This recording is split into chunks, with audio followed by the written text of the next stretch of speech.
ਸਤਿ ਸ਼੍ਰੀ ਅਕਾਲ। ਤੁਸੀਂ ਜੁੜੇ ਹੋਏ ਹੋ ਪੰਜਾਬੀ ਰੇਡੀਓ USA ਦੇ ਨਾਲ ਤੇ ਮੈਂ ਹਾਂ ਪ੍ਰਵੀਨ ਸ਼ਰਮਾ ਲੈ ਕੇ ਹਾਜ਼ਰ ਹਾਂ ਪ੍ਰੋਗਰਾਮ ਖਬਰ ਤੇ ਨਜ਼ਰ ਪ੍ਰੋਗਰਾਮ ਦੇ ਵਿੱਚ ਕਈ ਅਹਿਮ ਤੇ ਕਈ ਖਾਸ ਖਬਰਾਂ ਵੱਲ ਵਧਣ ਤੋਂ ਪਹਿਲਾਂ ਧੰਨਵਾਦ ਕਰਦੇ ਚੱਲੀਏ ਸਪਾਂਸਰਸ ਦਾ ਜਿਹੜੇ ਜ਼ਰੀਆ ਬਣਦੇ ਨੇ ਇਹਨਾਂ ਪ੍ਰੋਗਰਾਮਾਂ ਨੂੰ ਤੁਹਾਡੇ ਤੱਕ ਪਹੁੰਚਾਉਣ ਦੇ ਲਈ। ਖਾਲਸਾ ਇੰਸ਼ੋਰੈਂਸ ਏਜੰਸੀ ਵਾਲੇ ਜਿਨ੍ਹਾਂ ਤੋਂ ਤੁਸੀਂ ਹਰ ਤਰੀਕੇ ਦੀ ਇੰਸ਼ੋਰੈਂਸ ਲੈ ਸਕਦੇ ਹੋ। ਇੰਸ਼ੋਰੈਂਸ ਬਾਰੇ ਪਤਾ ਕਰਨ ਦੇ ਲਈ ਇਹਨਾਂ ਦਾ ਨੰਬਰ ਹੈ 408-272-2500। ਇਹ 1992 ਤੋਂ ਲਗਾਤਾਰ ਇੰਸ਼ੋਰੈਂਸ ਬਿਜ਼ਨਸ ਦੇ ਵਿੱਚ ਸ਼ਾਨਦਾਰ ਸੇਵਾਵਾਂ ਦੇ ਰਹੇ ਨੇ ਤੇ ਅਮਰੀਕਾ ਭਰ ਦੇ ਵਿੱਚ ਇੰਸ਼ੋਰੈਂਸ ਕਰਦੇ ਨੇ। ਓਬਾਮਾ ਕੇਅਰ, ਮੈਡੀਕੇਅਰ ਜਾਂ ਫਿਰ ਕਵਰ ਕੈਲੀਫੋਰਨੀਆ ਬਾਬਤ ਪਾਲਿਸੀ ਕਰਵਾਉਣ ਦੇ ਲਈ ਸਲਾਹ ਲੈਣ ਦੇ ਲਈ ਅੱਜ ਹੀ ਕਾਲ ਕਰੋ 408-272-2500 ਤੇ। ਟਰਕੀਆਨਾ ਇਮੀਗ੍ਰੇਸ਼ਨ ਲਾ ਫਰਮ ਵਾਲੇ ਜੇ ਟਰਕੀਆਨਾ ਅਟਾਰਨੀ ਟਰਕੀਆਨਾ ਦੇ ਨਾਲ ਤੁਸੀਂ US ਇਮੀਗ੍ਰੇਸ਼ਨ ਬਾਬਤ ਕੋਈ ਵੀ ਸਲਾਹ ਕਰਨੀ ਹੈ, ਕੋਈ ਵੀ ਸਵਾਲ ਪੁੱਛਣਾ ਤੇ ਇਹਨਾਂ ਦਾ ਨੰਬਰ ਹੈ 4159090503। ਗੁਰਦੀਪ ਸਿੰਘ ਬਿਰਦੀ ਕਲੋਵਿਸ, ਸਤਨਾਮ ਸਿੰਘ ਸ਼ੇਰਗਿਲ ਸਿਲਮਾ, ਮਨਦੀਪ ਸਿੰਘ, ਸੰਦੀਪ ਕੌਰ ਸੈਨ ਹੋਜ਼ੇ, ਗੁਰਪਾਲ ਸਿੰਘ ਸੈਕਰਾਮੈਂਟੋ, ਜਿੰਦ ਕੌਰ ਬੇਕਰਸਫੀਲਡ, ਕਮਲਜੀਤ ਸਿੰਘ ਮੱਖਣ ਦੌਲਤਪੁਰੀਆ ਸੈਂਟਰਲ ਵੈਲੀ ਤੇ ਜੱਸੀ ਗਿੱਲ ਪਲੰਬਿੰਗ ਵਾਲੇ ਬੇਕਰਸਫੀਲਡ ਤੋਂ। ਇਹਨਾਂ ਸਾਰੇ ਹੀ ਸਪਾਂਸਰਸ ਦਾ ਬਹੁਤ ਬਹੁਤ ਧੰਨਵਾਦ। ਤੇ ਜੇਕਰ ਤੁਸੀਂ ਵੀ ਪੰਜਾਬੀ ਰੇਡੀਓ USA ਦੇ ਇਹਨਾਂ ਪ੍ਰੋਗਰਾਮਾਂ ਨੂੰ ਸਪਾਂਸਰ ਕਰਨਾ ਚਾਹੁੰਦੇ ਹੋ ਤਾਂ ਸਟੂਡੀਓ ਦਾ ਨੰਬਰ ਹੈ 4082725500। ਅੱਜ ਦਾ ਇਹ ਖਬਰ ਤੇ ਨਜ਼ਰ ਪ੍ਰੋਗਰਾਮ ਸਾਲ 2024 ਦੀ 14 ਜੁਲਾਈ ਦਾ ਪ੍ਰੋਗਰਾਮ ਹੈ ਤੇ ਦਿਨ ਅੱਜ ਐਤਵਾਰ ਹੈ। ਖਬਰਾਂ ਦੀ ਸ਼ੁਰੂਆਤ ਕਰਦੇ ਹਾਂ ਅਮਰੀਕਾ ਦੇ ਨਾਲ ਜੁੜੀ ਇੱਕ ਅਹਿਮ ਖਬਰ ਤੋਂ। ਅਮਰੀਕਾ ਦੇ ਵਿੱਚ ਲੰਘੇ ਦਿਨੀ ਸਾਬਕਾ ਰਾਸ਼ਟਰਪਤੀ ਡੋਨਲਡ ਟਰੰਪ ਤੇ ਗੋਲੀ ਚੱਲੀ ਤੇ ਦੁਨੀਆ ਭਰ ਦੇ ਵਿੱਚ ਇਸ ਖਬਰ ਦੀ ਖਾਸੀ ਚਰਚਾ ਰਹੀ। ਅਮਰੀਕਾ ਦੇ ਵਿੱਚ ਲਾਅ ਐਨਫੋਰਸਮੈਂਟ ਏਜੰਸੀਜ਼ ਤੋਂ ਲੈ ਕੇ ਸੀਕ੍ਰੇਟ ਏਜੰਸੀਜ਼ ਤੱਕ ਇਸ ਖਬਰ ਨੇ ਤਰਥੱਲੀ ਮਚਾ ਦਿੱਤੀ। ਉਸ ਤੋਂ ਬਾਅਦ ਅਮਰੀਕਾ ਦੇ ਅਲਬਾਮਾ ਦੇ ਵਿੱਚ ਬਰਮਿੰਗਮ ਦੇ ਇੱਕ ਨਾਈਟ ਕਲੱਬ ਦੇ ਵਿੱਚ ਗੋਲੀਬਾਰੀ ਦੀ ਘਟਨਾ ਵਾਪਰੀ ਹੈ ਤੇ 4 ਜਣਿਆਂ ਦੀ ਮੌਤ ਹੋ ਗਈ ਹੈ, 13 ਜ਼ਖਮੀ ਦੱਸੇ ਗਏ ਨੇ। ਬਰਮਿੰਗਮ ਪੁਲਿਸ ਦੇ ਮੁਤਾਬਕ ਰਾਤ ਨੂੰ 11 ਵਜੇ 27ਵੀਂ ਸਟਰੀਟ ਨਾਰਥ ਤੇ ਇੱਕ ਨਾਈਟ ਕਲੱਬ ਦੇ ਵਿੱਚ ਇੱਕ ਸ਼ਖਸ ਨੇ ਅੰਨ੍ਹੇਵਾਹ ਗੋਲੀਆਂ ਚਲਾਉਣੀਆਂ ਸ਼ੁਰੂ ਕਰ ਦਿੱਤੀਆਂ। ਪੁਲਿਸ ਨੇ ਦੱਸਿਆ ਕਿ ਨਾਈਟ ਕਲੱਬ ਦੇ ਅੰਦਰ 2 ਔਰਤਾਂ ਅਤੇ ਫੁੱਟਪਾਥ ਤੇ ਇੱਕ ਮਰਦ ਦੀ ਤੇ ਇੱਕ ਹੋਰ 2 ਮਰਦਾਂ ਦੀਆਂ ਲਾਸ਼ਾਂ ਮਿਲੀਆਂ ਨੇ।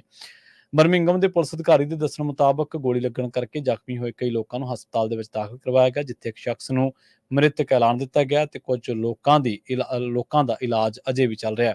ਪੁਲਿਸ ਦੇ ਮੁਤਾਬਕ ਗੋਲੀਬਾਰੀ ਕਰਨ ਵਾਲੇ ਸ਼ਖਸ ਦੀ ਪਛਾਣ ਅਜੇ ਨਹੀਂ ਹੋ ਸਕੀ ਤੇ ਨਾ ਹੀ ਹਾਲੇ ਤੱਕ ਇਹ ਪਤਾ ਲੱਗ ਸਕਿਆ ਕਿ ਗੋਲੀਬਾਰੀ ਕਿਉਂ ਕੀਤੀ ਗਈ। ਪੁਲਿਸ ਨੇ ਦੱਸਿਆ ਕਿ ਦੋਸ਼ੀ ਨੂੰ ਫੜਨ ਦੇ ਲਈ CCTV ਕੈਮਰੇ ਅਤੇ ਸਥਾਨਕ ਲੋਕਾਂ ਦੀ ਮਦਦ ਲਈ ਜਾ ਰਹੀ ਹੈ। ਅਮਰੀਕਾ ਦੇ ਵਿੱਚ ਗੋਲੀਬਾਰੀ ਦੀਆਂ ਘਟਨਾਵਾਂ ਲਗਾਤਾਰ ਵੱਧਦੀਆਂ ਜਾ ਰਹੀਆਂ ਨੇ।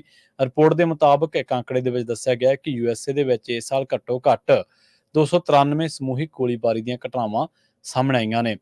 ਅਮਰੀਕਾ ਦੇ ਸਾਬਕਾ ਰਾਸ਼ਟਰਪਤੀ ਡੋਨਲਡ ਟਰੰਪ ਤੇ ਪੈਨਸਿਲਵੇਨੀਆ ਦੇ ਵਿੱਚ ਚੋਣ ਰੈਲੀ ਦੇ ਦੌਰਾਨ ਸ਼ਨੀਵਾਰ ਨੂੰ ਹਮਲਾ ਹੋ ਗਿਆ ਸੀ, ਜਿਸ ਦੇ ਵਿੱਚ ਵਾਲ-ਵਾਲ ਬਚ ਗਏ। ਗੋਲੀ ਉਹਨਾਂ ਦੇ ਕੰਨ ਨੂੰ ਛੂੰਹਦੀ ਨਿਕਲ ਗਈ। FBI ਨੇ ਹਮਲਾਵਰ ਦੀ ਪਛਾਣ ਪੈਨਸਿਲਵੇਨੀਆ ਦੇ ਬੇਥਿਲ ਪਾਰਕ ਨਿਵਾਸੀ 20 ਸਾਲਾ ਥਾਮਸ ਮੈਥਿਊ ਕ੍ਰੁਕਸ ਦੇ ਰੂਪ ਦੇ ਵਿੱਚ ਕੀਤੀ ਹੈ, ਜਿਸ ਨੂੰ ਸੀਕ੍ਰੇਟ ਸਰਵਿਸ ਦੇ ਕਰਮਚਾਰੀਆਂ ਨੇ ਮਾਰ ਦਿੱਤਾ। ਬਾਅਦ ਦੇ ਵਿੱਚ ਰੁਕ ਕਰਦੇ ਹਾਂ ਆਸਟ੍ਰੇਲੀਆ ਦਾ। ਪੁਲਿਸ ਨੇ 2 ਰੂਸੀ ਮੂਲ ਦੇ ਆਸਟ੍ਰੇਲੀਆਈ ਨਾਗਰਿਕਾਂ ਨੂੰ ਜਾਸੂਸੀ ਦੇ ਦੋਸ਼ ਹੇਠ ਹਿਰਾਸਤ ਦੇ ਵਿੱਚ ਲੈਣ ਦੀ ਗੱਲ ਕਹੀ ਹੈ। ਉਹਨਾਂ ਤੇ ਆਸਟ੍ਰੇਲੀਆ ਦੀ ਰੱਖਿਆ ਸੰਬੰਧੀ ਸਮੱਗਰੀ ਬਾਰੇ ਜਾਣਕਾਰੀ ਮਾਸਕੋ ਦੇ ਵਿੱਚ ਅਧਿਕਾਰੀਆਂ ਦੇ ਨਾਲ ਸਾਂਝੀ ਕਰਨ ਦਾ ਦੋਸ਼ ਹੈ। ਪੁਲਿਸ ਦੇ ਮੁਤਾਬਕ ਲਗਭਗ 40 ਵਰ੍ਹਿਆਂ ਦੀ ਔਰਤ ਜੋ ਕਿ ਆਸਟ੍ਰੇਲੀਆ ਦੀ ਫੌਜ ਦੇ ਰੱਖਿਆ ਬਲ ਦੇ ਇੱਕ ਵਿਭਾਗ ਦੇ ਵਿੱਚ ਕੰਮ ਕਰਦੀ ਸੀ, ਉਸ ਦਾ 62 ਵਰ੍ਹਿਆਂ ਦਾ ਪਤੀ ਉਸ ਪਾਸੋਂ ਸੰਵੇਦਨਸ਼ੀਲ ਜਾਣਕਾਰੀ ਹਾਸਲ ਕਰਦਾ ਸੀ। ਉਹ ਦੋਵੇਂ ਆਪਸੀ ਮਿਲੀ ਭੁਗਤ ਦੇ ਨਾਲ ਇਸ ਕਾਰੇ ਨੂੰ ਅੰਜਾਮ ਦੇ ਰਹੇ ਸਨ। ਹਾਲਾਂਕਿ ਜੋੜੇ ਦੀ ਪਛਾਣ ਜਨਤਕ ਨਹੀਂ ਕੀਤੀ ਗਈ।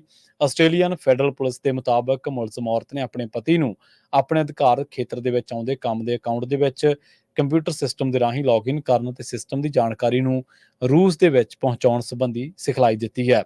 ਆਸਟ੍ਰੇਲੀਆਈ ਸੁਰੱਖਿਆ ਖੁਫੀਆ ਸੰਗਠਨ ਦੇ ਡਾਇਰੈਕਟਰ ਜਨਰਲ ਮਾਈਕ ਬਰਗੇਸ ਨੇ ਕਿਹਾ ਕਿ ਕਈ ਮੁਲਕ ਆਸਟ੍ਰੇਲੀਆ ਦੀ ਗੁਪਤ ਜਾਣਕਾਰੀ ਦੇ ਵਿੱਚ ਸੰਨ ਲਾਉਣ ਦੀ ਕੋਸ਼ਿਸ਼ ਕਰ ਰਹੇ ਨੇ।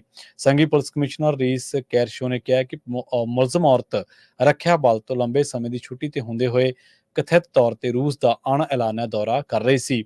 ਪੁਲਿਸ ਨੇ ਦੋਵਾਂ ਮੁਲਜ਼ਮਾਂ ਨੂੰ ਅਦਾਲਤ ਦੇ ਵਿੱਚ ਪੇਸ਼ ਕਰਕੇ ਜਾਂਚ ਦੇ ਲਈ ਰਿਮਾਂਡ ਤੇ ਲੈ ਲਿਆ। ਗੱਲ ਕਰਦੇ ਹਾਂ ਇਜ਼ਰਾਈਲ ਹਮਾਸ ਦੀ ਜੰਗ ਦੇ ਬਾਰੇ। ਹਮਾਸ ਨੇ ਕਿਹਾ ਕਿ ਗਾਜ਼ਾ ਦੇ ਵਿੱਚ ਜੰਗਬੰਦੀ ਬਾਰੇ ਵਾਰਤਾ ਜਾਰੀ ਹੈ ਤੇ ਉਹਨਾਂ ਦਾ ਫੌਜੀ ਕਮਾਂਡਰ ਬਿਲਕੁਲ ਠੀਕ ਠਾਕ ਹੈ। ਇਜ਼ਰਾਈਲੀ ਫੌਜੀ ਨੇ ਇੱਕ ਦਿਨ ਪਹਿਲਾਂ ਹਮਾਸ ਕਮਾਂਡਰ ਮੁਹੰਮਦ ਦੀਫ ਨੂੰ ਨਿਸ਼ਾਨਾ ਬਣਾਉਂਦਿਆਂ ਜ਼ੋਰਦਾਰ ਹਵਾਈ ਹਮਲਾ ਕੀਤਾ ਸੀ, ਜਿਸ ਦੇ ਵਿੱਚ ਵੱਡੀ ਗਿਣਤੀ ਬੱਚਿਆਂ ਸਮੇਤ 90 ਜਾਣੇ ਮਾਰੇ ਗਏ ਸਨ। ਇਜ਼ਰਾਈਲੀ ਪ੍ਰਧਾਨ ਮੰਤਰੀ ਬੈਂਜਾਮਿਨ ਨੇਤਨਯਾਹੂ ਨੇ ਇਹ ਗੱਲ ਕਹੀ ਸੀ ਕਿ ਦੀਫ ਦੀ ਹਾਲਤ ਬਾਰੇ ਕੁਝ ਵੀ ਪਤਾ ਨਹੀਂ ਹੈ। ਹਮਾਸ ਦੇ ਨੁਮਾਇੰਦਿਆਂ ਨੇ ਆਪਣੇ ਕਮਾਂਡਰ ਦੀ ਸਿਹਤ ਬਾਰੇ ਕੋਈ ਸਬੂਤ ਨਹੀਂ ਦਿੱਤਾ।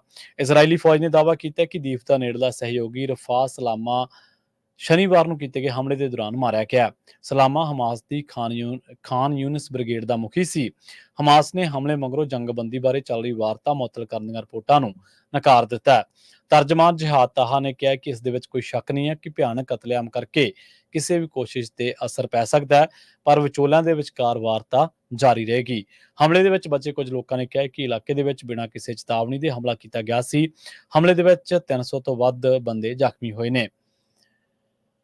ਅਗਲੀ ਖਬਰ ਦੇ ਵੱਲ ਵਧੀਏ। ਸਰੀ ਦੇ ਵਿੱਚ ਲੰਘੇ ਦਿਨੀ ਇੱਕ ਪੰਜਾਬੀ ਨੌਜਵਾਨ ਦਾ ਕਤਲ ਕਰ ਦਿੱਤਾ ਗਿਆ ਸੀ। ਕੁਝ ਦਿਨ ਪਹਿਲਾਂ ਸਰੀ ਦੇ ਸਟ੍ਰਾਬੇਰੀ ਖੇਤਰ ਦੇ ਵਿੱਚ ਹੋਮ ਡਿਪੂ ਦੀ ਪਾਰਕਿੰਗ ਦੇ ਵਿੱਚ ਗੋਲੀਆਂ ਮਾਰ ਕੇ ਇੱਕ ਨੌਜਵਾਨ ਦਾ ਕਤਲ ਕਰ ਦਿੱਤਾ ਗਿਆ ਸੀ। ਇਸ ਨੌਜਵਾਨ ਦੀ ਪਛਾਣ ਜਤਨਦੀਪ ਸਿੰਘ ਵਾਸੀ ਪੰਜਾਬ ਵਜੋਂ ਹੋਈ ਹੈ। ਪੁਲਿਸ ਵੱਲੋਂ ਜਾਰੀ ਕੀਤੀ ਗਈ ਜਾਣਕਾਰੀ ਦੇ ਮੁਤਾਬਕ ਜਤਨਦੀਪ ਸਿੰਘ ਪੰਜਾਬ ਦੇ ਗੁਰਦਾਸਪੁਰ ਇਲਾਕੇ ਦੇ ਨਾਲ ਸਬੰਧਤ ਪੱਤਰਕਾਰ ਕੁਲਦੀਪ ਸਿੰਘ ਜਾਫਲਪੁਰ ਦਾ ਪੁੱਤਰ ਸੀ ਅਤੇ ਕੁਝ ਮਹੀਨੇ ਪਹਿਲਾਂ ਸਟੱਡੀ ਵੀਜ਼ੇ ਤੇ ਕੈਨੇਡਾ ਆਇਆ ਸੀ। ਕਤਲ ਦੀ ਜਾਂਚ ਬਾਰੇ ਪੁਲਿਸ ਪਾਰਟੀ ਦੇ ਤਰਜਮਾਨ ਡੇਵਿਡ ਲੀ ਨੇ ਦੱਸਿਆ ਕਿ ਹੁਣ ਤੱਕ ਦੀ ਜਾਂਚ ਦੇ ਵਿੱਚ ਇਹ ਸਾਬਿਤ ਹੋ ਗਿਆ ਕਿ ਜਤਨਦੀਪ ਦੀ ਹੱਤਿਆ ਮਿੱਥ ਕੇ ਕੀਤੀ ਗਈ ਹੈ। ਪੁਲਿਸ ਹੱਤਿਆ ਦੇ ਕਾਰਨਾਂ ਦੀ ਘੋਖ ਕਰਨ ਦੇ ਵਿੱਚ ਲੱਗੀ ਹੋਈ ਹੈ। ਪੁਲਿਸ ਨੇ ਲੋਕਾਂ ਨੂੰ ਅਪੀਲ ਕੀਤੀ ਹੈ ਕਿ ਉਹ ਜਾਂਚ ਦੇ ਵਿੱਚ ਸਹਿਯੋਗ ਕਰਨ। ਪੁਲਿਸ ਇਸ ਸੰਬੰਧੀ ਜਾਂਚ ਕਰ ਰਹੀ ਹੈ ਕਿ ਲੈਂਗਲੀ ਵਾਸੀ ਜਤਨਦੀਪ ਤੜਕਸਾਰ ਆਪਣੀ ਲਗਜ਼ਰੀ ਕਾਰ ਦੇ ਵਿੱਚ ਇਸ ਥਾਂ ਤੇ ਪਹੁੰਚ ਕੇ ਕਿਸੇ ਦੀ ਉਡੀਕ ਕਰ ਰਿਹਾ ਸੀ। ਗੋਲੀਆਂ ਲੱਗਣ ਕਰਕੇ ਗੰਭੀਰ ਜ਼ਖਮੀ ਹੋਏ ਨੌਜਵਾਨ ਦੀ 3 ਦਿਨਾਂ ਬਾਅਦ ਹਸਪਤਾਲ ਦੇ ਵਿੱਚ ਇਲਾਜ ਦੇ ਦੌਰਾਨ ਮੌਤ ਹੋ ਗਈ। ਇੱਕ ਇਸ ਤਰ੍ਹਾਂ ਦੀ ਮੰਦਭਾਗੀ ਖਬਰ ਅਮਰੀਕਾ ਤੋਂ ਆ ਰਹੀ ਹੈ। ਅਮਰੀਕਾ ਦੇ ਵਿੱਚ ਭਾਰਤੀ ਨੌਜਵਾਨਾਂ ਦੀਆਂ ਮੌਤਾਂ ਦਾ ਸਿਲਸਿਲਾ ਰੁਕਣ ਦਾ ਨਾਮ ਨਹੀਂ ਲੈ ਰਿਹਾ। ਕਰਨਾਲ ਜ਼ਿਲ੍ਹੇ ਦੇ ਪਿੰਡ ਨਿਸਿੰਗ ਦੇ ਇੱਕ ਨੌਜਵਾਨ ਦੀ ਗੋਲੀ ਮਾਰ ਕੇ ਹੱਤਿਆ ਕਰ ਦਿੱਤੀ ਗਈ ਹੈ। ਮ੍ਰਿਤਕ ਦਾ ਨਾਮ ਮੋਨੂ ਵਰਮਾ ਦੱਸਿਆ ਗਿਆ ਹੈ। ਕਰੀਬ 2.5 ਸਾਲ ਪਹਿਲਾਂ ਉਸ ਦੇ ਪਰਿਵਾਰਕ ਮੈਂਬਰਾਂ ਨੇ ਰਿਸ਼ਤੇਦਾਰਾਂ ਤੋਂ 35 ਲੱਖ ਰੁਪਏ ਦਾ ਕਰਜ਼ਾ ਲੈ ਕੇ ਉਸ ਨੂੰ ਡੌਂਕੀ ਰਾਹੀਂ ਅਮਰੀਕਾ ਭੇਜਿਆ ਸੀ। ਉੱਥੇ ਡੋਰਡੈਸਕ ਅਟੈਂਡੈਂਟ ਵਜੋਂ ਉਹ ਕੰਮ ਕਰਦਾ ਸੀ। ਪਤਾ ਲੱਗਿਆ ਕਿ ਉਹ ਕੰਮ ਤੋਂ ਰਾਤ ਨੂੰ ਘਰ ਨੂੰ ਪਰਤ ਰਿਹਾ ਸੀ। ਇਸੇ ਦੌਰਾਨ ਉਸ ਦਾ ਗੋਲੀ ਮਾਰ ਕੇ ਉਸ ਦੀ ਹੱਤਿਆ ਕਰ ਦਿੱਤੀ ਗਈ। ਨਿਸਿੰਗ ਵਾਸੀ ਮੋਨੂ ਦੇ ਪਰਿਵਾਰਕ ਮੈਂਬਰਾਂ ਨੇ ਦੱਸਿਆ ਕਿ ਮੋਨੂ 2.5 ਸਾਲ ਪਹਿਲਾਂ ਅਮਰੀਕਾ ਗਿਆ ਸੀ ਤੇ ਹੁਣ ਉਹ ਫਿਲਾਡੈਲਫੀਆ, ਨਿਊਯਾਰਕ ਦੇ ਇਲਾਕਿਆਂ ਦੇ ਵਿੱਚ ਰਹਿ ਰਿਹਾ ਸੀ ਤੇ ਇੱਕ ਡੋਰ ਡੈਸਕ ਕਲਰਕ ਵਜੋਂ ਕੰਮ ਕਰਦਾ ਸੀ। ਉਹ ਕਹਿੰਦੇ ਕਿ ਸਾਨੂੰ ਰਾਤ ਨੂੰ ਕਰੀਬ 10 ਵਜੇ ਪਤਾ ਲੱਗਿਆ ਕਿ ਮੋਨੂ ਦੀ ਗੋਲੀ ਮਾਰ ਕੇ ਹੱਤਿਆ ਕਰ ਦਿੱਤੀ ਗਈ ਹੈ। ਉਹ ਕਹਿੰਦੇ ਕਿ ਸਾਡੇ ਇੱਕ ਨੌਜਵਾਨ ਦੇ ਇੱਕ ਦੋਸਤ ਨੇ ਆਪਣੇ ਮਗਰਲੇ ਪਰਿਵਾਰ ਨੂੰ ਦੱਸਿਆ ਕਿ ਉਸ ਦੇ ਦੋਸਤ ਦੀ ਗੋਲੀ ਮਾਰ ਕੇ ਹੱਤਿਆ ਕਰ ਦਿੱਤੀ ਗਈ ਹੈ। ਇਹ ਵੀ ਪਤਾ ਲੱਗਿਆ ਕਿ ਇਸ ਗੋਲੀਬਾਰੀ ਦੇ ਵਿੱਚ ਕਈ ਲੋਕ ਮਾਰੇ ਗਏ, ਜਿਨ੍ਹਾਂ ਦੇ ਵਿੱਚ ਮੋਨੂ ਵੀ ਸ਼ਾਮਲ ਸੀ। ਪਰਿਵਾਰਕ ਮੈਂਬਰਾਂ ਨੇ ਦੱਸਿਆ ਕਿ ਮੋਨੂ ਦੇ 5 ਭੈਣ ਭਰਾ ਨੇ, 3 ਲੜਕੀਆਂ ਤੇ 2 ਮੁੰਡੇ ਨੇ। ਮੋਨੂ ਸਭ ਤੋਂ ਛੋਟਾ ਸੀ। ਮੋਨੂ ਨੂੰ ਬੈਂਕ ਅਤੇ ਰਿਸ਼ਤੇਦਾਰਾਂ ਤੋਂ ਕਰਜ਼ਾ ਲੈ ਕੇ ਅਮਰੀਕਾ ਭੇਜਿਆ ਗਿਆ ਸੀ। ਉਹ ਵੀ ਵਾਪਸ ਨਹੀਂ ਕੀਤਾ ਜਾ ਸਕਿਆ। ਪੁੱਤਰ ਵੀ ਹੁਣ ਨਹੀਂ ਰਿਹਾ ਤੇ ਹੁਣ ਉਸ ਦੀ ਦੇਹ ਨੂੰ ਭਾਰਤ ਲਿਆਉਣ ਦੇ ਰਾਹ ਦੇ ਵਿੱਚ ਵਿੱਤੀ ਤੰਗੀ ਦਾ ਸਾਹਮਣਾ ਕਰਨਾ ਪੈ ਰਿਹਾ ਹੈ। ਇੱਕ ਹੋਰ ਮੰਦਭਾਗੀ ਖਬਰ ਸਾਊਦੀ ਅਰਬ ਤੋਂ ਆ ਰਹੀ ਹੈ। ਸਾਊਦੀ ਅਰਬ ਦੇ ਵਿੱਚ ਇੱਕ ਪੰਜਾਬੀ ਨੌਜਵਾਨ ਦੀ ਭੇਤਭਰੀ ਹਾਲਤ ਦੇ ਵਿੱਚ ਮੌਤ ਹੋ ਗਈ ਹੈ। ਗੜਸ਼ੰਕਰ ਦੇ ਪਿੰਡ ਗੋਲੀਆਂ ਦੇ ਨੌਜਵਾਨ ਦੀ ਸਾਊਦੀ ਅਰਬ ਦੇ ਵਿੱਚ ਭੇਤਭਰੀ ਹਾਲਤ ਦੇ ਵਿੱਚ ਮੌਤ ਹੋਣ ਬਾਰੇ ਪਤਾ ਲੱਗਿਆ। ਮ੍ਰਿਤਕ ਦੀ ਪਛਾਣ ਪਰਮਦੀਪ ਸਿੰਘ ਥਿੰਦ, ਉਮਰ 26 ਸਾਲ, ਪੁੱਤਰ ਮਰਹੂਮ ਪਰਮਜੀਤ ਸਿੰਘ ਵਜੋਂ ਹੋਈ ਹੈ। ਪਰਮਦੀਪ ਸਿੰਘ ਦੇ ਤਾਇਆ ਅਵਤਾਰ ਸਿੰਘ, ਭੈਣ ਦਲਵੀਰ ਕੌਰ ਅਤੇ ਜਸਵਿੰਦਰ ਕੌਰ ਨੇ ਦੱਸਿਆ ਕਿ ਪਰਮਦੀਪ ਸਿੰਘ ਰੁਜ਼ਗਾਰ ਦੀ ਭਾਲ ਦੇ ਵਿੱਚ ਪਿਛਲੇ ਸਾਲ 30 ਨਵੰਬਰ ਨੂੰ ਸਾਊਦੀ ਅਰਬ ਗਿਆ ਸੀ ਅਤੇ ਉੱਥੇ ਉਹ ਡਰਾਈਵਰੀ ਦਾ ਕੰਮ ਕਰਦਾ ਸੀ। ਉਹਨਾਂ ਦੱਸਿਆ ਕਿ ਬੀਤੇ ਦਿਨੀ ਉਹਨਾਂ ਨੂੰ ਸਾਊਦੀ ਅਰਬ ਤੋਂ ਕਿਸੇ ਵਿਅਕਤੀ ਦਾ ਫੋਨ ਆਇਆ ਕਿ ਪਰਮਦੀਪ ਸਿੰਘ ਦੀ ਮੌਤ ਹੋ ਚੁੱਕੀ ਹੈ। ਦੱਸਣਯੋਗ ਹੈ ਕਿ ਪਰਮਦੀਪ ਸਿੰਘ ਥਿੰਦ ਦੇ ਮਾਤਾ-ਪਿਤਾ ਦੀ ਪਹਿਲਾਂ ਹੀ ਮੌਤ ਹੋ ਚੁੱਕੀ ਹੈ। ਹੁਣ ਪਰਿਵਾਰਕ ਮੈਂਬਰਾਂ ਨੇ ਭਾਰਤ ਸਰਕਾਰ ਤੋਂ ਪਰਮਦੀਪ ਸਿੰਘ ਦੀ ਲਾਸ਼ ਵਾਪਸ ਲਿਆਉਣ ਦੀ ਮਦਦ ਮੰਗੀ ਹੈ ਤਾਂ ਕਿ ਅੰਤਿਮ ਰਸਮਾਂ ਨਿਭਾਈਆਂ ਜਾ ਸਕਣ। 3 ਬੜੀਆਂ ਮੰਦਭਾਗੀਆਂ ਖਬਰਾਂ। ਕੈਨੇਡਾ ਦੇ ਵਿੱਚ ਜਤਨਦੀਪ ਸਿੰਘ ਦੀ ਮੌਤ ਹੋਈ ਹੈ, ਗੋਲੀਆਂ ਮਾਰ ਕੇ ਉਸ ਦਾ ਕਤਲ ਕਰ ਦਿੱਤਾ ਗਿਆ। ਅਮਰੀਕਾ ਦੇ ਵਿੱਚ ਫਿਲਾਡੈਲਫੀਆ ਦੇ ਵਿੱਚ ਹਰਿਆਣੇ ਦੇ ਕਰਨਾਲ ਦਾ ਜਿਹੜਾ ਇੱਕ ਜ਼ਿਲ੍ਹੇ ਦਾ ਪਿੰਡ ਨਿਸਿੰਗ, ਇੱਥੋਂ ਦਾ ਨੌਜਵਾਨ ਜਿਹੜਾ ਮੋਨੂ ਵਰਮਾ ਹੈ, ਉਹਦਾ ਅਮਰੀਕਾ ਦੇ ਵਿੱਚ ਗੋਲੀਆਂ ਮਾਰ ਕੇ ਕਤਲ ਕਰ ਦਿੱਤਾ ਗਿਆ। ਤੇ ਤੀਜੀ ਮੰਦਭਾਗੀ ਖਬਰ ਸਾਊਦੀ ਅਰਬ ਤੋਂ ਆਈ ਹੈ। ਗੜਸ਼ੰਕਰ ਦੇ ਪਿੰਡ ਗੋਲੀਆਂ ਦੇ ਨੌਜਵਾਨ ਪਰਮਦੀਪ ਸਿੰਘ ਦੀ ਭੇਤਭਰੀ ਹਾਲਤ ਦੇ ਵਿੱਚ ਮੌਤ ਹੋ ਗਈ ਹੈ। ਰੁਕ ਕਰਦੇ ਹਾਂ ਪੰਜਾਬ ਦੇ ਨਾਲ ਜੁੜੀਆਂ ਅਹਿਮ ਖਬਰਾਂ ਦਾ। ਗੱਲ ਕਰਾਂਗੇ ਸਿਆਸੀ ਖਬਰਾਂ ਦੇ ਬਾਰੇ। ਜਲੰਧਰ ਪੱਛਮੀ ਵਿਧਾਨ ਸਭਾ ਹਲਕੇ ਦੇ ਵਿੱਚ ਉਪ ਚੋਣ ਦੇ ਨਤੀਜਿਆਂ ਦੇ ਵਿੱਚ ਆਮ ਆਦਮੀ ਪਾਰਟੀ ਨੂੰ ਛੱਡ ਕੇ ਬਾਕੀ ਸਾਰੀਆਂ ਪਾਰਟੀਆਂ ਦੀ ਦੁਰਦਸ਼ਾ ਇਹ ਸਾਬਤ ਕਰਦੀ ਹੈ ਕਿ ਪੰਜਾਬ ਦੇ ਵਿੱਚ 1 ਜੂਨ ਨੂੰ ਹੋਈਆਂ ਲੋਕ ਸਭਾ ਚੋਣਾਂ ਦੇ ਦੌਰਾਨ ਜਲੰਧਰ ਦੇ ਵਿੱਚ ਚਰਨਜੀਤ ਚੰਨੀ ਲਹਿਰ ਦੀ ਹਵਾ ਸਿਰਫ 40 ਦਿਨਾਂ ਦੇ ਵਿੱਚ ਹੀ ਨਿਕਲ ਗਈ ਹੈ। ਜ਼ਿਮਨੀ ਚੋਣ ਦੇ ਵਿੱਚ ਪੱਛਮੀ ਹਲਕੇ ਦੇ ਵਿੱਚ ਕਾਂਗਰਸ ਜਿਸ ਵੱਡੇ ਫਰਕ ਦੇ ਨਾਲ ਹਾਰ ਕੇ ਤੀਜੇ ਨੰਬਰ ਤੇ ਆ ਖੜੀ ਹੈ, ਇਸ ਦੇ ਨਾਲ ਸਿਆਸੀ ਗਲਿਆਰਿਆਂ ਦੇ ਵਿੱਚ ਵੀ ਨਵੀਂ ਚਰਚਾ ਛਿੜ ਗਈ ਹੈ ਕਿ ਕੀ ਚੰਨੀ ਦਾ ਵੋਟਰਾਂ ਦੇ ਵਿਚਾਲੇ ਕਰੀਬ 1 ਮਹੀਨਾ ਪਹਿਲਾਂ ਚੱਲਿਆ ਜਾਦੂ ਖਤਮ ਹੋ ਗਿਆ। ਜ਼ਿਮਨੀ ਚੋਣ ਭਾਵੇਂ ਸੰਸਦ ਮੈਂਬਰ ਚੰਨੀ ਦੀ ਨਹੀਂ ਸੀ, ਪਰ ਚੰਨੀ ਨੇ ਹੀ ਨਗਰ ਨਿਗਮ ਦੀ ਸਾਬਕਾ senior deputy mayor Surinder Kaur ਨੂੰ ਟਿਕਟ ਦਿਵਾਉਣ ਦੇ ਵਿੱਚ ਵੱਡੀ ਭੂਮਿਕਾ ਅਦਾ ਕਰਦਿਆਂ ਕਾਂਗਰਸ ਦੀ ਵੱਡੀ ਜਿੱਤ ਦਾ ਦਾਅਵਾ ਕੀਤਾ ਸੀ। ਲੰਘੀਆਂ ਲੋਕ ਸਭਾ ਚੋਣਾਂ ਦੇ ਵਿੱਚ ਕਾਂਗਰਸ ਨੇ ਪੱਛਮੀ ਹਲਕੇ ਤੋਂ ਜਿੱਤ ਹਾਸਲ ਕੀਤੀ ਸੀ। ਕਾਂਗਰਸ ਦਾ ਮਾਰਜਨ ਭਾਵੇਂ 1557 ਵੋਟਾਂ ਦੇ ਰਿਹਾ ਸੀ, ਪਰ ਕੇਂਦਰੀ ਅਤੇ ਉੱਤਰੀ ਵਿਧਾਨ ਸਭਾ ਹਲਕਿਆਂ ਦੇ ਵਿੱਚ ਭਾਜਪਾ ਹੱਥੋਂ ਹਾਰ ਦਾ ਸਾਹਮਣਾ ਕਰਨ ਵਾਲੀ ਕਾਂਗਰਸ ਸ਼ਹਿਰੀ ਇਲਾਕਿਆਂ ਦੇ ਵਿੱਚ ਸਿਰਫ ਪੱਛਮੀ ਹਲਕੇ ਦੇ ਵਿੱਚ ਹੀ ਆਪਣੀ ਇੱਜ਼ਤ ਬਚਾ ਸਕੀ ਸੀ। ਇੱਥੇ ਕਾਂਗਰਸ ਦੇ ਮੁਕਾਬਲੇ ਲੋਕ ਸਭਾ ਚੋਣਾਂ ਦੇ ਵਿੱਚ ਭਾਜਪਾ 42,837 ਵੋਟਾਂ ਹਾਸਲ ਕਰਕੇ ਦੂਜੇ ਅਤੇ ਆਮ ਆਦਮੀ ਪਾਰਟੀ ਉਦੋਂ 15,629 ਵੋਟਾਂ ਹਾਸਲ ਕਰਕੇ ਤੀਜੇ ਨੰਬਰ ਤੇ ਆਈ ਸੀ।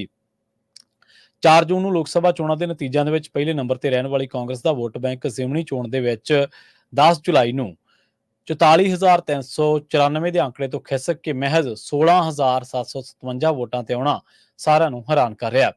ਉਹ ਵੀ ਅਜਿਹੇ ਹਾਲਾਤ ਦੇ ਵਿੱਚ ਜਦੋਂ ਮੈਂਬਰ ਪਾਰਲੀਮੈਂਟ ਚੰਨੀ ਨੇ ਵੀ ਜ਼ਿਮਨੀ ਚੋਣ ਦੇ ਵਿੱਚ ਹਲਕੇ ਦੇ ਗਲੀ ਮੁਹੱਲਿਆਂ ਦੇ ਵਿੱਚ ਚੋਣ ਪ੍ਰਚਾਰ ਕੀਤਾ ਹੋਵੇ। ਉਧਰ ਦੂਜੇ ਪਾਸੇ ਜਲੰਧਰ ਦੇ ਵਿੱਚ ਲੋਕ ਸਭਾ ਚੋਣ ਹਲਕੇ ਤੋਂ ਨਵੇਂ ਚੁਣੇ ਗਏ ਮੈਂਬਰ ਪਾਰਲੀਮੈਂਟ ਚਰਨਜੀਤ ਸਿੰਘ ਚੰਨੀ ਨੂੰ ਵੀ ਇਸ ਹਾਰ ਕਰਕੇ ਵੱਡੀ ਆਲੋਚਨਾ ਦਾ ਸਾਹਮਣਾ ਕਰਨਾ ਪੈ ਰਿਹਾ। ਇਹਨਾਂ ਚੋਣ ਨਤੀਜਿਆਂ ਦਾ ਮਾੜਾ ਅਸਰ ਕਾਂਗਰਸ ਕੇਡਰ ਦੇ ਮਨੋਬਲ ਤੇ ਵੀ ਪੈ ਸਕਦਾ ਹੈ, ਕਿਉਂਕਿ ਲੋਕ ਸਭਾ ਚੋਣਾਂ ਜਿੱਤਣ ਤੋਂ ਬਾਅਦ ਕਾਂਗਰਸ ਨੇਤਾ ਆਉਂਦੇ ਸਮੇਂ ਦੇ ਵਿੱਚ ਹੋਣ ਵਾਲੀਆਂ ਨਗਰ ਨਿਗਮ ਚੋਣਾਂ ਦੇ ਵਿੱਚ ਵੱਡੀ ਜਿੱਤ ਦੇ ਹੁੰਕਾਰ ਭਰਦੇ ਹੋਏ ਨਿਗਮ ਹਾਊਸਾਂ ਤੇ ਕਬਜ਼ਾ ਕਰਕੇ ਕਾਂਗਰਸ ਦਾ ਮੇਅਰ ਬਣਾਉਣ ਦੇ ਵੱਡੇ ਦਾਅਵੇ ਕਰਨ ਦੇ ਵਿੱਚ ਲੱਗੇ ਹੋਏ ਸਨ। ਅਗਲੀ ਖਬਰ ਦੇ ਵੱਲ ਵਧੀਏ ਤੇ ਖਬਰ ਇਸ ਵੇਲੇ ਬਨੂੜ ਤੋਂ ਆ ਰਹੀ ਹੈ। ਬਨੂੜ ਦੇ ਨੇੜੇ ਪੰਜਾਬ ਪੁਲਿਸ ਅਤੇ ਗੈਂਗਸਟਰਾਂ ਦੇ ਵਿਚਾਲੇ ਕ੍ਰਾਸ ਫਾਇਰਿੰਗ ਦੀ ਖਬਰ ਆ ਰਹੀ ਹੈ। ਪਤਾ ਲੱਗਾ ਕਿ ਇੱਕ ਗੈਂਗਸਟਰ ਨੂੰ ਗੋਲੀ ਲੱਗੀ ਹੈ। ਐਨਕਾਊਂਟਰ ਬਨੂੜ ਸਨੇਟਾ ਦੇ ਨੇੜੇ ਹੋਇਆ ਦੱਸਿਆ ਗਿਆ ਹੈ। ਜਾਣਕਾਰੀ ਦੇ ਮੁਤਾਬਕ ਮੁਲਜ਼ਮ ਵਿਦੇਸ਼ ਦੇ ਵਿੱਚ ਬੈਠੇ ਇੱਕ ਨਾਮੀ ਗੈਂਗਸਟਰ ਦਾ ਸਾਥੀ ਦੱਸਿਆ ਗਿਆ, ਜਿਸ ਨੇ ਬੀਤੀ ਦੇਰ ਰਾਤ ਟੋਲ ਪਲਾਜ਼ਾ ਤੇ ਇੱਕ ਮੁਲਾਜ਼ਮ ਨੂੰ ਗੋਲੀ ਮਾਰ ਦਿੱਤੀ ਸੀ ਅਤੇ ਇੱਕ ਦੁਕਾਨਦਾਰ ਨੂੰ ਵੀ ਲੁੱਟ ਲਿਆ ਸੀ। ਪੰਜਾਬ ਪੁਲਿਸ ਨੇ ਇੱਕ ਮੁਕਾਬਲੇ ਤੋਂ ਬਾਅਦ ਦੀਪਕ ਅਤੇ ਰਮਨਦੀਪ ਸਿੰਘ ਨੂੰ ਗ੍ਰਿਫਤਾਰ ਕਰਨ ਦੀ ਗੱਲ ਕਹੀ ਹੈ ਅਤੇ 12 ਘੰਟਿਆਂ ਦੇ ਵਿੱਚ 2 ਵਾਰਦਾਤਾਂ ਨੂੰ ਸੁਲਝਾਉਣ ਦਾ ਦਾਅਵਾ ਕੀਤਾ ਹੈ। ਪੁਲਿਸ ਨੇ ਦੱਸਿਆ ਕਿ ਮੋਹਾਲੀ ਤੋਂ ਇਹ ਆ ਰਹੇ ਸਨ। ਜਦੋਂ ਪੁਲਿਸ ਪਾਰਟੀ ਨੇ ਉਹਨਾਂ ਨੂੰ ਰੋਕਿਆ ਤਾਂ ਉਹਨਾਂ ਨੇ ਪੁਲਿਸ ਪਾਰਟੀ ਤੇ ਗੋਲੀਆਂ ਚਲਾ ਦਿੱਤੀਆਂ। ਪੁਲਿਸ ਪਾਰਟੀ ਨੇ ਆਤਮ ਰੱਖਿਆ ਦੇ ਵਿੱਚ ਜਵਾਬੀ ਗੋਲੀਬਾਰੀ ਕੀਤੀ ਅਤੇ ਕ੍ਰਾਸ ਫਾਇਰਿੰਗ ਦੇ ਵਿੱਚ ਇੱਕ ਗੈਂਗਸਟਰ ਜ਼ਖਮੀ ਹੋ ਗਿਆ। ਗੱਲ ਕਰੀਏ ਪੰਜਾਬ ਦੀ ਕਿਸਾਨੀ ਦੀ। ਪੰਜਾਬ ਦੀ ਨਰਮਾ ਪੱਟੀ ਦੇ ਵਿੱਚ ਗੁਲਾਬੀ ਸੁੰਡੀ ਨੇ ਦਸਤਕ ਦੇ ਦਿੱਤੀ ਹੈ, ਜਿਸ ਕਰਕੇ ਕਿਸਾਨਾਂ ਦੀਆਂ ਚਿੰਤਾਵਾਂ ਵਧੀਆਂ ਹੋਈਆਂ ਨੇ। ਸਰਹੱਦੀ ਪਿੰਡਾਂ ਦੇ ਵਿੱਚ ਤਾਂ ਨੌਬਤ ਫਸਲ ਵਾਹੁਣ ਤੱਕ ਦੀ ਬਣ ਗਈ ਹੈ। ਗੁਲਾਬੀ ਸੁੰਡੀ ਨੇ ਖੇਤੀ ਮਹਿਕਮੇ ਦੀ ਨੀਂਦ ਉਡਾ ਦਿੱਤੀ ਹੈ। ਹਾਲਾਂਕਿ ਗੁਲਾਬੀ ਸੁੰਡੀ ਦਾ ਹਮਲਾ ਮਾਰੂ ਪੜਾਅ ਤੋਂ ਹੇਠਾਂ ਹੈ, ਪਰ ਕਿਸਾਨਾਂ ਨੇ ਕੀਟਨਾਸ਼ਕਾਂ ਦਾ ਛਿੜਕਾਅ ਸ਼ੁਰੂ ਕਰ ਦਿੱਤਾ ਹੈ। ਐਤਕੀ ਪਹਿਲੀ ਸੱਟ ਉਦੋਂ ਵੱਜੀ ਸੀ ਜਦੋਂ ਨਰਮੇ ਹੇਠਲਾ ਰਕਬਾ ਘਟ ਕੇ 99,702 ਹੈਕਟੇਅਰ ਰਹਿ ਗਿਆ ਸੀ ਅਤੇ ਹੁਣ ਉੱਪਰੋਂ ਫਸਲ ਨੂੰ ਗੁਲਾਬੀ ਸੁੰਡੀ ਪੈ ਗਈ ਹੈ। ਰਾਜਸਥਾਨ ਅਤੇ ਹਰਿਆਣਾ ਦੇ ਵਿੱਚ ਗੁਲਾਬੀ ਸੁੰਡੀ ਨੇ ਕਾਫੀ ਫਸਲ ਪ੍ਰਭਾਵਿਤ ਕੀਤੀ ਹੈ। ਪੰਜਾਬ ਦੀ ਅੰਤਰਰਾਜੀ ਸੀਮਾ ਦੇ ਨਾਲ ਲੱਗਦੇ ਪਿੰਡਾਂ ਨੂੰ ਅਗੇਤ ਦੇ ਵਿੱਚ ਹੀ ਗੁਲਾਬੀ ਸੁੰਡੀ ਨੇ ਝੰਮ ਦਿੱਤਾ ਹੈ। ਰਾਜਸਥਾਨ ਦੇ ਜ਼ਿਲ੍ਹਾ ਗੰਗਾਨਗਰ, ਹਨੂਮਾਨਗੜ੍ਹ ਅਤੇ ਅਨੂਪਗੜ੍ਹ ਦੇ ਵਿੱਚ ਗੁਲਾਬੀ ਸੁੰਡੀ ਦੀ ਕਾਫੀ ਮਾਰ ਪਈ ਹੈ। ਮਿਲੇ ਵੇਰਵਿਆਂ ਦੇ ਮੁਤਾਬਕ ਹਬੋਰ ਖਿੱਤੇ ਦੇ ਵਿੱਚ ਨਰਮੇ ਦੀ ਅਗੇਤੀ ਫਸਲ ਗੁਲਾਬੀ ਸੁੰਡੀ ਤੋਂ ਕਾਫੀ ਪ੍ਰਭਾਵਿਤ ਹੋਈ ਹੈ। ਫਾਜ਼ਿਲਕਾ ਜ਼ਿਲ੍ਹੇ ਦੇ ਪਿੰਡ ਵਜ਼ੀਦਪੁਰ ਭੋਮਾ ਦੇ ਵਿੱਚ ਕਿਸਾਨ ਸੁਰਜੀਤ ਸਿੰਘ ਨੇ ਗੁਲਾਬੀ ਸੁੰਡੀ ਦੇ ਹਮਲੇ ਮਗਰੋਂ ਆਪਣੀ 1.5 ਏਕੜ ਫਸਲ ਵਾਹ ਦਿੱਤੀ ਹੈ। ਇਸੇ ਤਰ੍ਹਾਂ ਕਿਸਾਨ ਮੰਦਰ ਸਿੰਘ ਨੂੰ 1 ਏਕੜ ਫਸਲ ਵਾਹੁਣੀ ਪਈ ਹੈ। ਕਿਸਾਨਾਂ ਦਾ ਕਹਿਣਾ ਹੈ ਕਿ ਕੀਟਨਾਸ਼ਕਾਂ ਤੇ ਮਹਿੰਗੇ ਖਰਚ ਕਰਨ ਦੀ ਥਾਂ ਤੇ ਹੁਣ ਉਹਨਾਂ ਦੇ ਵਿੱਚ ਪਹੁੰਚ ਨਹੀਂ ਰਹੀ। ਇਸੇ ਤਰ੍ਹਾਂ ਪਿੰਡ ਦਲਮੀਰ ਖੇੜਾ ਦੇ ਵਿੱਚ ਵੀ ਇੱਕ ਕਿਸਾਨ ਵੱਲੋਂ ਫਸਲ ਵਾਹੇ ਜਾਣ ਦੀ ਖਬਰ ਮਿਲੀ ਹੈ। ਕਿਸਾਨ ਆਗੂ ਸੁਖਵਿੰਦਰ ਸਿੰਘ ਦਾ ਕਹਿਣਾ ਕਿ ਰਾਜਸਥਾਨ ਦੇ ਨਾਲ ਲੱਗਦੇ ਪਿੰਡਾਂ ਦੇ ਵਿੱਚ ਪੰਜਾਬ ਦੇ ਪਿੰਡਾਂ ਦੇ ਵਿੱਚ ਅਜਿਹੇ ਹਾਲਾਤ ਬਣ ਗਏ ਨੇ। ਉਹਨਾਂ ਦੱਸਿਆ ਕਿ ਨਰਮਾ 2.5 ਫੁੱਟ ਤੋਂ ਉੱਚਾ ਹੋ ਗਿਆ ਸੀ ਅਤੇ ਫੁੱਲ ਪੈਣ ਦੇ ਨਾਲ ਹੀ ਗੁਲਾਬੀ ਸੁੰਡੀ ਦਿਖਣ ਲੱਗੀ ਹੈ। ਕਿਸਾਨ ਵਿਨੋਦ ਨੇ ਦੱਸਿਆ ਕਿ ਨਰਮਾ ਕਾਸ਼ਤਕਾਰ ਡਰੇ ਹੋਏ ਨੇ, ਉਹ ਗੁਲਾਬੀ ਸੁੰਡੀ ਅੱਗੇ ਹੱਥ ਖੜੇ ਕਰਨ ਲੱਗੇ ਨੇ। ਅਬੋਹਰ ਦੇ ਪਿੰਡ ਪੱਤੀ ਸਾਦਿਕ ਦੇ ਕਿਸਾਨ ਗੁਰਪ੍ਰੀਤ ਸੰਧੂ ਨੇ ਦੱਸਿਆ ਕਿ ਐਤਕੀ ਗੁਲਾਬੀ ਸੁੰਡੀ ਮੁੜ ਫਸਲਾਂ ਤੇ ਦਿਖ ਰਹੀ ਹੈ, ਜਿਸ ਕਰਕੇ ਉਹ ਬਹੁਤੇ ਆਸਮੰਦ ਨਹੀਂ ਰਹੇ। ਉਹਨਾਂ ਨੇ ਕਿਹਾ ਕਿ ਪਿਛਲੇ ਸਾਲ ਨਾਲੋਂ ਐਤਕੀ ਨਰਮੇ ਦੀ ਬਜਾਂਦ ਘਟਾਈ ਹੈ। ਇਸੇ ਤਰ੍ਹਾਂ ਮਾਨਸਾ ਦੇ ਵਿੱਚ ਕਿਤੇ ਫਸਲਾਂ ਠੀਕ ਨਹੀਂ ਹੈ ਤੇ ਕਿਤੇ ਗੁਲਾਬੀ ਸੁੰਡੀ ਦਾ ਕਹਿਰ ਹੈ। ਮਾਨਸਾ ਦੇ ਪਿੰਡ ਭੰਮੇ ਕਲਾਂ ਦੇ ਕਿਸਾਨ ਟੇਕ ਸਿੰਘ ਨੇ ਦੱਸਿਆ ਕਿ ਗੁਲਾਬੀ ਸੁੰਡੀ ਤੋਂ ਹਾਲੇ ਬਚਾਅ ਸ਼ੁਰੂ ਦੇ ਵਿੱਚ ਚਿੱਟੇ ਮੱਛਰ ਦੀ ਸ਼ਿਕਾਇਤ ਸੀ, ਪਰ ਮਗਰੋਂ ਮੀਂਹ ਕਰਕੇ ਮੱਛਰ ਮਰ ਗਿਆ। ਮਾਨਸਾ ਦੇ ਪਿੰਡ ਖਿਆਲੀ ਚਹਿਲਾਂ ਵਾਲੀ ਦੇ ਕਿਸਾਨ ਬਲਕਾਰ ਸਿੰਘ ਨੇ ਦੱਸਿਆ ਕਿ ਫਸਲਾਂ ਦੇ ਫੁੱਲ ਆਉਣ ਤੋਂ ਪਹਿਲਾਂ ਹੀ ਗੁਲਾਬੀ ਸੁੰਡੀ ਦਿਖਣ ਲੱਗ ਪਈ ਹੈ। ਕੀਟਨਾਸ਼ਕਾਂ ਦਾ ਛਿੜਕਾਅ ਵੀ ਕਰ ਚੁੱਕੇ ਹਾਂ।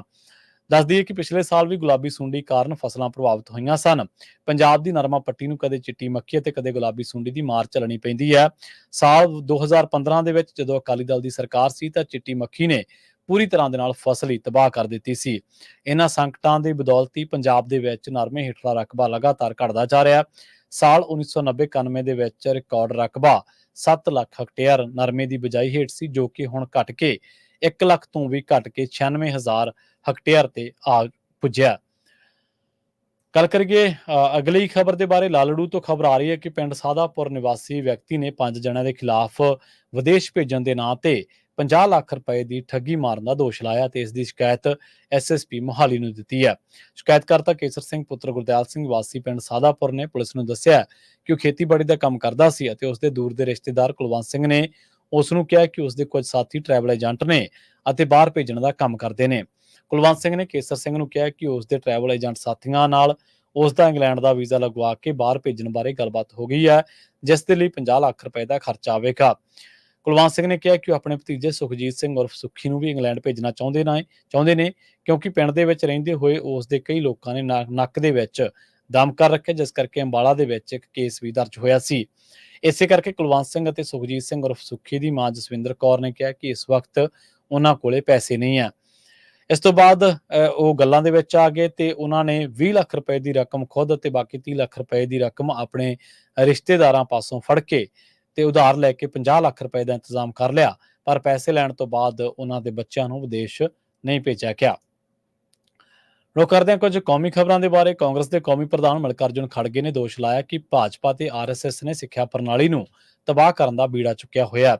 ਉਹਨਾਂ ਸਵਾਲ ਕੀਤਾ ਕਿ ਪਿਛਲੇ 4 ਸਾਲਾਂ ਦੇ ਵਿੱਚ ਕੌਮੀ ਭਰਤੀ ਏਜੰਸੀ NRA ਨੇ ਇੱਕ ਵੀ ਪ੍ਰੀਖਿਆ ਕਿਉਂ ਨਹੀਂ ਕਰਵਾਈ।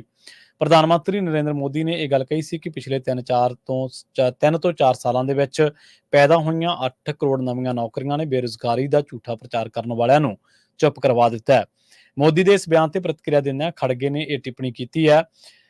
ਟਵਿੱਟਰ ਦੇ ਉੱਤੇ ਪਾਈ ਇੱਕ ਪੋਸਟ ਦੇ ਵਿੱਚ ਖੜਗੇ ਨੇ ਕਿਹਾ ਕਿ ਨਰਿੰਦਰ ਮੋਦੀ ਜੀ, ਕੱਲ ਤੁਸੀਂ ਮੁੰਬਈ ਦੇ ਵਿੱਚ ਨੌਕਰੀਆਂ ਦੇਣ ਬਾਰੇ ਝੂਠ ਦਾ ਇੱਕ ਜਾਲ ਬੁਣ ਰਹੇ ਸੀ। ਮੈਂ ਤੁਹਾਨੂੰ ਚੇਤੇ ਕਰਵਾ ਦਿਆਂ ਕਿ ਤੁਸੀਂ NRA ਕੌਮੀ ਭਰਤੀ ਏਜੰਸੀ ਦਾ ਐਲਾਨ ਕਰਦੇ ਹੋਏ ਕੀ ਕਿਹਾ ਸੀ। ਅਗਸਤ 2020 ਦੇ ਵਿੱਚ ਤੁਸੀਂ ਕਿਹਾ ਸੀ ਕਿ NRA ਕਰੋੜਾਂ ਨੌਜਵਾਨਾਂ ਦੇ ਲਈ ਵਰਦਾਨ ਸਾਬਤ ਹੋਵੇਗੀ, ਸਾਂਝੀ ਯੋਗਤਾ ਪ੍ਰੀਖਿਆ ਦੇ ਰਾਹੀਂ ਇਹ ਕਈ ਪ੍ਰੀਖਿਆਵਾਂ ਨੂੰ ਖਤਮ ਕਰ ਦੇਵੇਗੀ ਤੇ ਇਸ ਦੇ ਨਾਲ ਪਾਰਦਰਸ਼ਤਾ ਨੂੰ ਵੀ ਵੱਡਾ ਹੁਲਾਰਾ ਮਿਲੇਗਾ। ਖੜਗੇ ਨੇ ਕਿਹਾ ਕਿ 3 ਸਵਾਲ ਨੇ। NRA ਨੇ ਪਿਛਲੇ 4 ਸਾਲਾਂ ਦੇ ਵਿੱਚ ਇੱਕ ਵੀ ਪ੍ਰੀਖਿਆ ਕਿਉਂ ਨਹੀਂ ਕਰਵਾਈ।